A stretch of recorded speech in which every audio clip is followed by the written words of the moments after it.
مرحبا بكم في فيديو جديد عبر قناة سعودي مورنينج. وقبل بدء الفيديو ندعو مشاهدينا الكرام الاشتراك في القناة وتفعيل زر الجرس وعمل لايك. نبدأ على بركة الله. وفي هذا الفيديو نناقش الخبر التالي: هنا الزاهد تثير الجدل بصور محجبة في السعودية.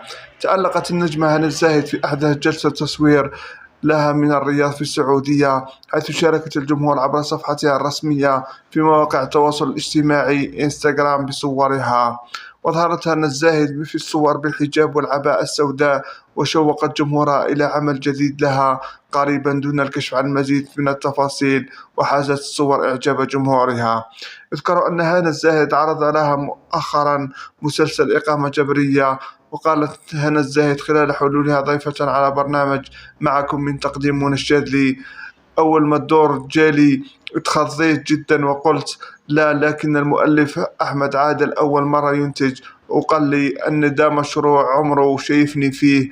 لما بعت لي وقريت أول حلقات كنت زي الناس عايزة أعرف إيه بيحصل.